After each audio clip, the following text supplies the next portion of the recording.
Hello students, IIT brain में आप सभी का स्वागत। आज हम फिजिक्स के जिस प्रॉब्लम पर डिस्कस करेंगे वो एसएस क्रोटो का प्रॉब्लम 1.7 है। तो एक बार क्वेश्चन को सुने। Small balls with zero initial velocity fall from a height r/8 near the vertical axis of symmetry on a concave spherical surface of radius r. Assuming that the impacts of the balls against the surface are perfectly elastic, prove that after the first impact each ball gets into the lowest point of spherical surface. It is given that balls do not collide. So क्या picture बनेगा इस question के लिए वो समझें। सबसे पहले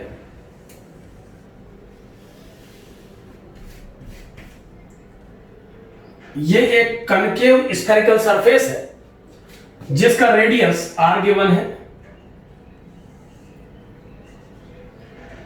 और ये इसका वर्टिकल एक्सिस ऑफ सिमेट्री। इस वर्टिकल एक्सिस ऑफ सिमेट्री के नियर बाय किसी पॉइंट से, अब बहुत नियर बाय अगर दिखाऊंगा तो आप लोगों को दिखेगा नहीं, इसीलिए मैं थोड़ा ज्यादा डिस्टेंट पॉइंट पर शो कर रहा हूं। और जिस हाइट से इसे गिराया गया वो r/8 है, तो अप टू स्केल तो r/8 बहुत छोटा होना चाहिए, बट थोड़ा क्लियर दिखे इसके लिए r/8 को थोड़ा हम बड़ा दिखा रहे हैं, यानी डायग्राम अप टू स्केल नहीं है। इस पॉइंट से पार्टिकल को इस सरफेस पे फॉल कराया जाता है।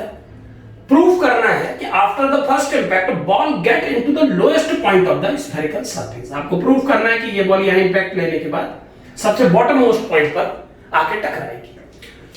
तो सबसे पहले बॉल की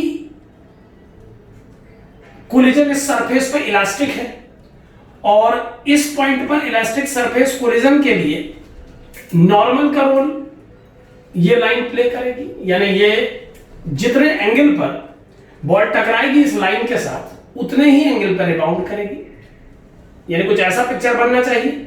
अगर इस एंगल को मैं थीटा कंसीडर करूं तो ये एंगल भी थीटा होगा और ये एंगल थीटा होने से ये एंगल भी थीटा होगा।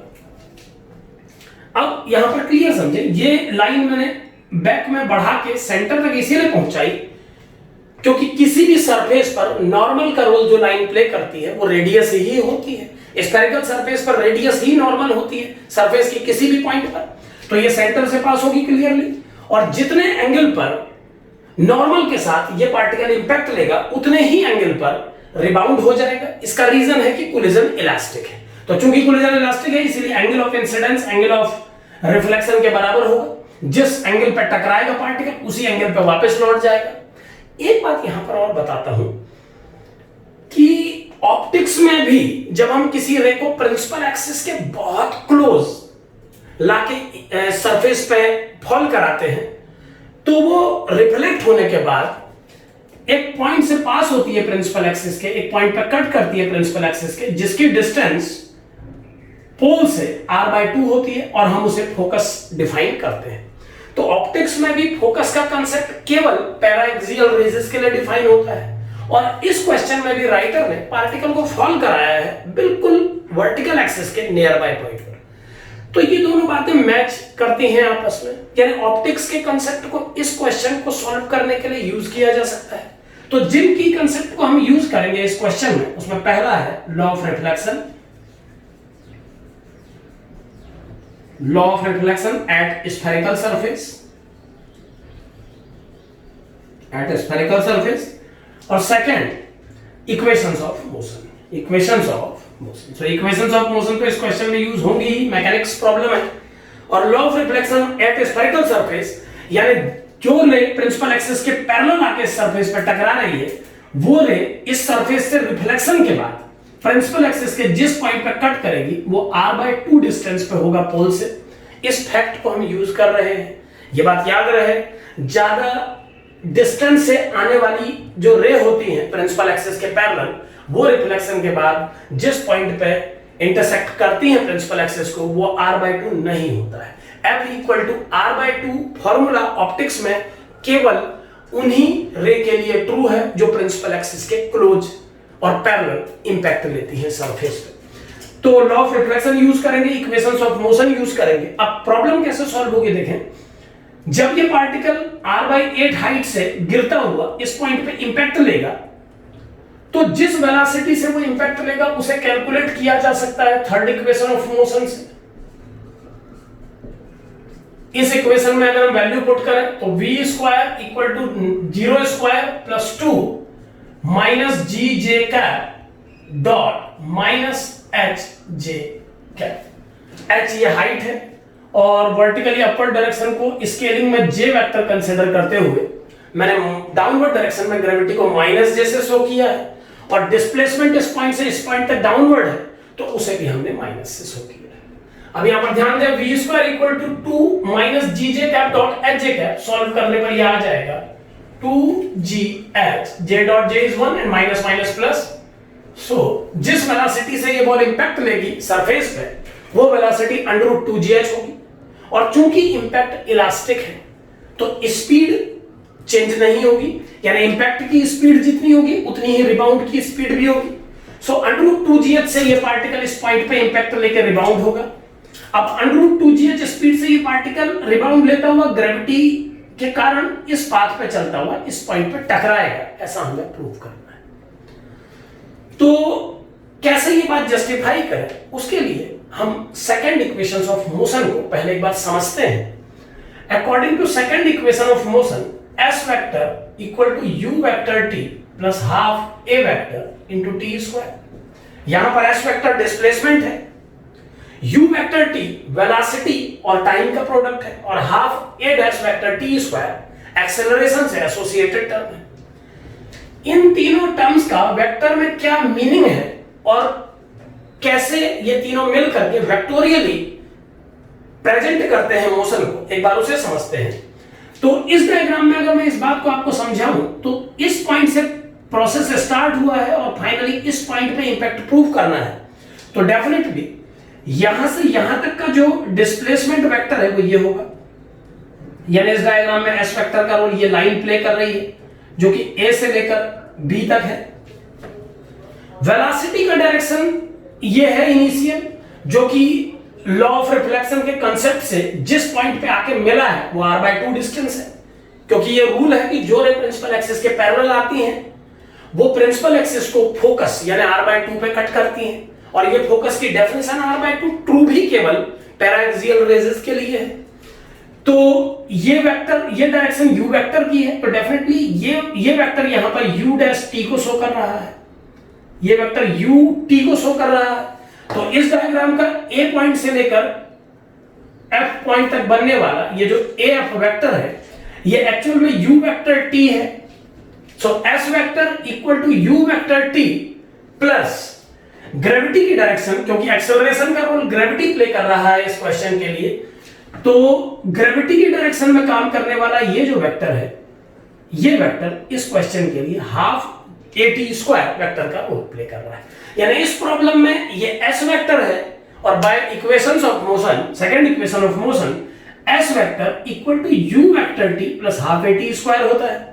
तो ये वेक्टर u वेक्टर t है, यानी वेलोसिटी के कारण जब पार्टिकल इस लाइन को छोड़ के इस लाइन तक पहुंचा तो इस प्रोसेस में वेलोसिटी ने क्या परफॉर्म किया ये वेक्टर उसे शो करता है। यहां ध्यान रहे, कुछ लोग मीनिंग ऐसे समझ रहे होंगे कि सर ये कह रहे हैं कि पार्टिकल इस लाइन के अलोंग चल रहा है, तो मैं ऐसा बिल्कुल नहीं कह रहा हूं। पार्टिकल इस पैराबोलिक पाथ पे ही चला है, लेकिन एक पल के लिए इमेजिन कीजिए कि अगर ग्रेविटी बीच में नहीं आती और इतने ही टाइम ड्यूरेशन तक, जितनी देर तक पार्टिकल चला, वेलोसिटी ने उसे चलाया होता तो पार्टिकल कितना चल जाता।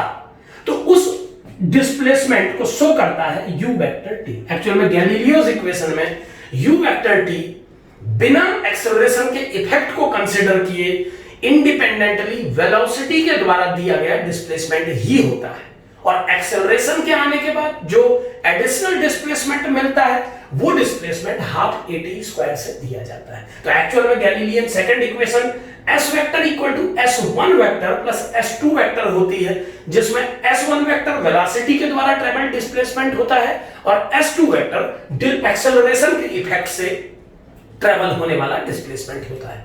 तो अगर हम इस ग्राफ में इन तीनों बातों को समझें इस वेक्टोरियल ट्रायंगल डायग्राम में, तो s vector will be equal to u vector t plus half at square होना चाहिए। यानी ये जो डिस्प्लेसमेंट f से b तक है, ये डिस्प्लेसमेंट हाफ AT स्क्वायर के द्वारा शो किया जाएगा। अगर मैं इस डिस्प्लेसमेंट जो कि एक्सेलरेशन ने ट्रेवल कराया है इसे सॉल्व करके r/2 के इक्वल प्रूफ कर देता हूं तो ये प्रूफ हो जाएगा कि ये पार्टिकल इस पॉइंट से जब गिरा होगा तो इसी पॉइंट तक आया होगा। यानी इस पॉइंट से स्टार्ट होने वाले इस पार्टिकल ने जर्नी तो इस पाथ में ट्रेवल की है, लेकिन इसकी जर्नी को दो अलग अलग हिस्सों में बांट करके हम समझने की कोशिश कर रहे हैं। तो हम इसकी जर्नी के एक हिस्से को यानी कि UT को ये कंसीडर कर रहे हैं कि ये वेलोसिटी के द्वारा ट्रेवल कराया गया डिस्प्लेसमेंट है, और इसकी जर्नी के दूसरे पार्ट को हम एक्सेलरेशन के द्वारा ट्रेवल किया गया डिस्प्लेसमेंट कंसीडर कर रहे हैं। अब एक्सेलरेशन ने कितना डिस्प्लेसमेंट ट्रेवल कराया है एक बार उसे कैलकुलेट करते हैं। तो एक्सेलरेशन के द्वारा ट्रेवल कराया गया डिस्प्लेसमेंट S2 वेक्टर आ जाएगा half minus GJ cap into T square. Time की वैल्यू कैलकुलेट करनी होगी कि कितने टाइम में ये जर्नी कंप्लीट हुई है या कितने टाइम में ये पार्टिकल इस लाइन को छोड़ के इस लाइन तक आ गया है। तो इसे कैलकुलेट करने के लिए सबसे इजी रहेगा हॉरिजॉन्टल वेलोसिटी कंपोनेंट और हॉरिजॉन्टल डिस्टेंस। पार्टिकल इस पॉइंट से हॉरिजॉन्टल डायरेक्शन में जो डिस्टेंस ट्रेवल कर रहा है वो डिस्टेंस होगी r sin थीटा। यहां पर आप देख पा रहे हैं एक ट्रायंगल बन रहा है, मैं इसे थोड़ा बड़ा बना लेता हूं। यहां पर एक ट्रायंगल बन रहा है जिसमें ये डिस्टेंस r है और ये एंगल थीटा है। तो A पॉइंट से लेकर हॉरिजॉन्टली पार्टिकल ने जो डिस्टेंस ट्रेवल की है वो r sin थीटा होगी, और जिस वेलोसिटी की हेल्प से पार्टिकल ये हॉरिजॉन्टल डिस्टेंस ट्रेवल कर रहा है वो वेलोसिटी कंपोनेंट है। एक बार इस डायग्राम को यहां पर क्लियर बना देता हूं। ये वेलोसिटी v है जो कि इस फॉर्मूले से दी जा रही है। ये एंगल अब तक 2 थीटा दिखाया गया है, थीटा प्लस थीटा 2 थीटा। तो वेलोसिटी का horizontal component v sin 2 theta होगा, जबकि वर्टिकल v cos 2 थीटा।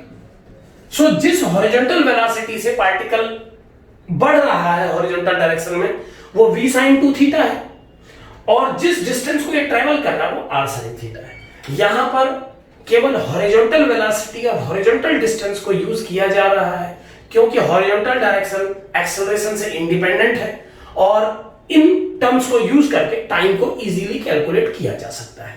तो इस डिस्टेंस को ट्रैवल करने के लिए इस वेलोसिटी की हेल्प से जो टाइम लगेगा वो टाइम हो जाएगा distance r sin theta upon velocity v sin 2 theta. Now इसको अगर हम सॉल्व करें तो ये बन जाएगा r sin theta upon v 2 sin theta cos theta. sin theta को कैंसिल करने के बाद ये आ गया r by 2v cos theta. r by 2v cos theta ये टाइम है। तो इस टाइम की वैल्यू को अगर मैं पुट कर दूं इस इक्वेशन में तो ये इक्वेशन बन जाएगी S2 वेक्टर। केवल इस पार्ट को सॉल्व किया जा रहा, ध्यान रहे हमें पता है कि पार्टिकल वेलोसिटी वेक्टर के इफेक्ट से UT वेक्टर डिस्प्लेसमेंट ट्रेवल करेगा, लेकिन और ये पहुंचेगा r/2 हाइट तक, क्योंकि ऑप्टिक्स के कांसेप्ट से जो रे प्रिंसिपल एक्सिस के पैरेलल आती है वो प्रिंसिपल एक्सिस को जिस पॉइंट पे कट करती है उसकी डिस्टेंस पोल से r/2 होती है। ये बात क्लियर है ऑप्टिक्स के कांसेप्ट से, लेकिन ग्रेविटी ने इसको कितना ट्रेवल कराया है इस ड्यूरेशन में हमें वो नहीं पता।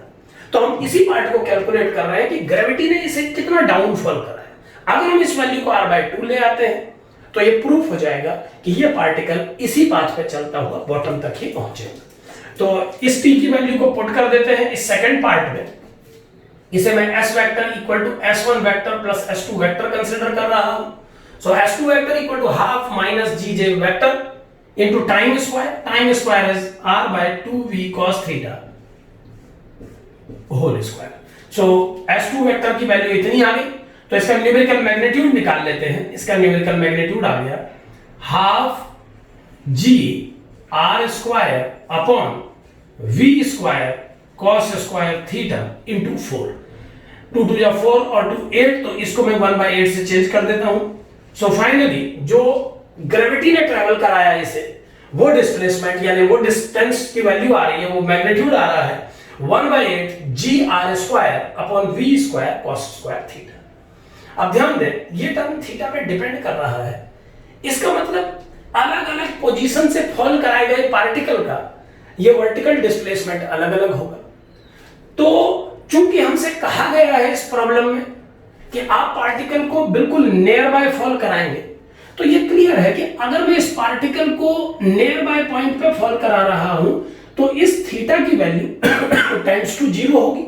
ये थीटा बहुत छोटा होगा और जितना हम इस वर्टिकल एक्सिस ऑफ सिमेट्री के नियर बाय होते जाएंगे थीटा उतना ही छोटा होते जाएगा। तो अगर मैं इसमें लिमिटिंग कंडीशन लगाऊं तो जो S2 की लिमिटिंग वैल्यू आ जाएगी वो होगी limit theta tends to 0 1/8 GR square by V square cos square theta, और लिमिट लगाने पर ये वैल्यू 1 आ जाएगी, cos 0 1 होता है।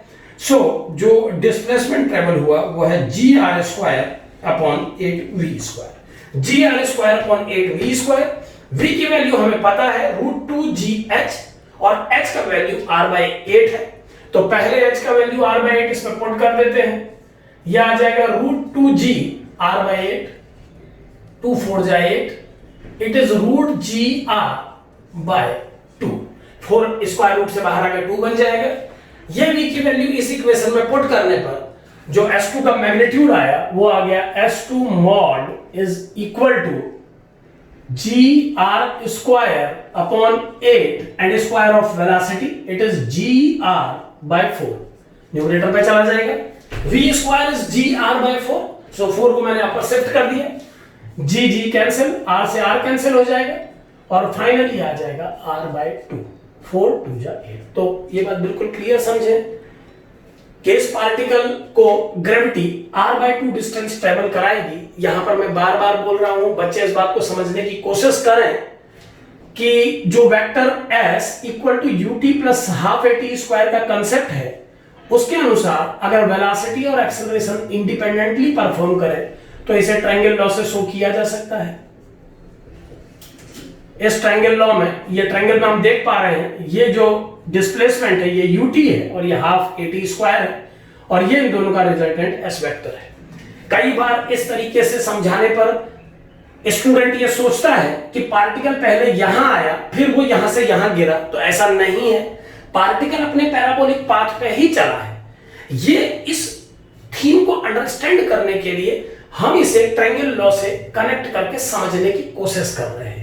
इस प्रकार की प्रक्रिया में हम वेलोसिटी और एक्सेलरेशन के इफेक्ट को 1 बाय 1 स्टडी करते हैं। इस डायग्राम में हम देख पा रहे हैं कि अगर एक्सेलरेशन परफॉर्म नहीं करता तो वेलोसिटी पार्टिकल को इस टाइम t में इतना ट्रैवल करा लेती, और उसके बाद अगर एक्सेलरेशन बस परफॉर्म करता और वेलोसिटी परफॉर्म नहीं करती या वेलोसिटी के परफॉर्म करने के बाद एक्सेलरेशन परफॉर्म करता तो इस टाइम t में ये उसका परफॉर्मेंस है।